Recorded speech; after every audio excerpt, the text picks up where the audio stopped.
बिस्मिल्लाहिर्रहमानिर्रहीम। अस्सलाम वालेकुम स्टूडेंट्स। आज की इस वीडियो में हम फर्दर 10 MCQs डिस्कस करेंगे। सब्जेक्ट स्पेशलिस्ट बायोलॉजी 2018 का जो पेपर हुआ था उसके फर्दर 10 MCQs को डिस्कस करेंगे।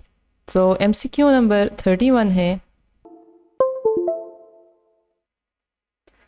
MCQ नंबर 31 है, the animals which excrete urea are called. जो एनिमल्स यूरिया को सिक्रीट करते हैं उनको बोलते हैं यूरियोटैलिक्स। जिस तरीके से मैंने पहले ही बताया था कि 3 टाइप्स ऑफ क्लासिफिकेशन है हमारे पास, यूरियोटैलिक्स, अमोनोटैलिक्स और यूरिकोटैलिक्स। तो those animals which excrete their waste product in the form of urea are known as ureotelics. Those animals which excrete ammonia as their waste product are known as ammonotelics, and uricotelics are those animals which excrete their waste product in the form of uric acid. Protonephridia जो है ये as एक excretory organ है जो प्लेटीहेलमिन्ट्स और round worms वहाँ पर ये होता है कि प्रोटोनेफ्रीडिया एक एक्सक्रीटरी ऑर्गन के तौर पर वहाँ एक्ट करता है जो कि एक्सक्रीटरी मटेरियल को रिमूव करता है from the body. Next MCQ है, each segment of earthworm has a pair of metanephridia. Earthworm में नेफ्रीडिया जो है ये एक एक्सक्रीटरी ऑर्गन है जो कि उसके हर एक सेगमेंट में मौजूद होता है। Metameric segmentation is found in earthworm among the annelids. Metameric segmentation का मतलब है कि हर एक सेगमेंट में हर एक इनका बॉडी ऑर्गन रिपीट हुआ होता है। तो मेटानेफ्रीडिया भी इनका एक्सक्रीटरी ऑर्गन है जो कि किडनी के तौर पर एक्ट करता है और ये अर्थवॉर्म की बॉडी के हर एक सेगमेंट में मौजूद होता है। उसके बाद नेक्स्ट MCQ है, the cells which give support to baby plants are.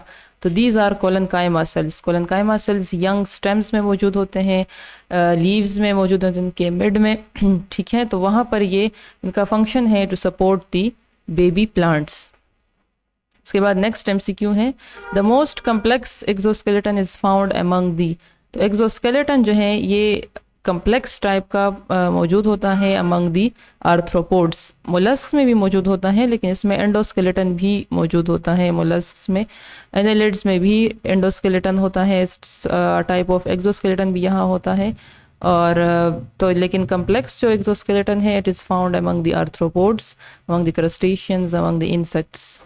उसके बाद नेक्स्ट MCQ है, monkeys and apes are classified into plantigrade, digitigrade, unguligrade, all of these.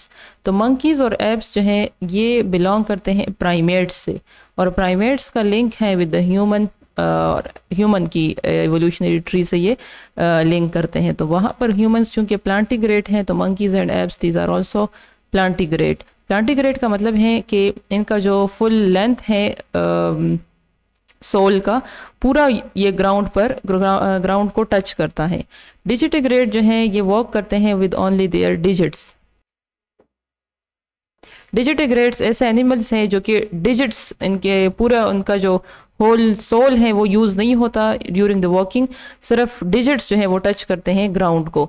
अंगुलिग्रेड्स ऐसे स्पीशीज़ हैं जो वॉक करते हैं ऑन देयर हूव्स। जिस तरह हमारे पास इसकी एग्जांपल्स में आते हैं horses, deer, sheep, goats, cattle, तो antelopes, tapirs, these are all are the unguligrade animals.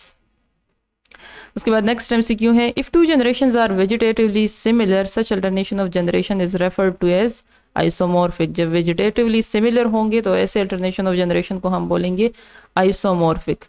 उसके बाद नेक्स्ट MCQ है, fruit development without fertilization and no seed formation is called parthenocarpy.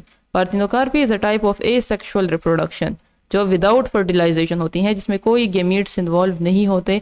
और यहाँ पर जो हमारे पास प्रोडक्शन होती है फ्रूट्स की वो विदाउट सीड्स होती हैं। जिस तरह हमारे पास एग्जांपल्स आते हैं सीडलेस ग्रेप्स, तो these are parthenocarpic, these are the result of parthenocarpy.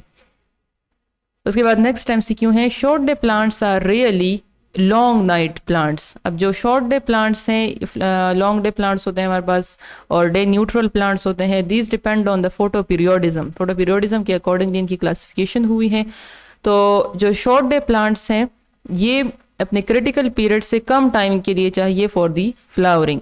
तो ऐसे जब प्लांट्स के लिए जो शॉर्ट डे हैं उनका क्रिटिकल पीरियड कम होता है तो नाइट्स इनकी लॉन्ग होती हैं, तो इस वजह से इनको हम लॉन्ग नाइट प्लांट्स भी बोलते हैं।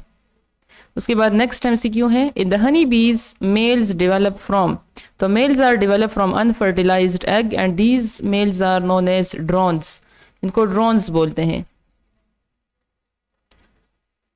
3 टाइप्स के यहाँ पर हमारे पास मौजूद होते हैं species in the colony of honey बीज।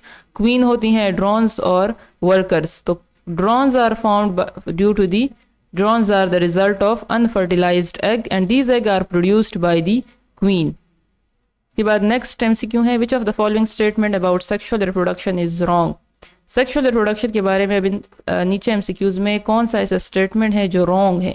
तो फर्स्ट वन स्टेटमेंट देखते हैं, यूजुअली 2 पेरेंट्स आर इन्वॉल्व, तो सेक्सुअल रिप्रोडक्शन में 2 पेरेंट्स इन्वॉल्व होते हैं। Haploid gametes are produced, haploid gametes भी बनते हैं। These are the true statements about the sexual reproduction. Offsprings are identical to parents, तो ऑफस्प्रिंग्स आइडेंटिकल नहीं होते, ये हमारे पास हाइब्रिड यहाँ बनते हैं, ठीक है, आइडेंटिकल नहीं होते बिल्कुल।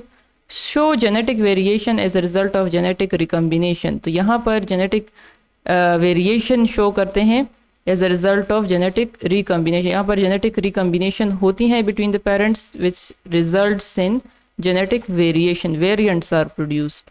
तो इसमें हमारे पास ऑप्शन सी करेक्ट है। Okay students, this is the end of this video. See you in the next video. Thanks for watching. Allah Hafiz.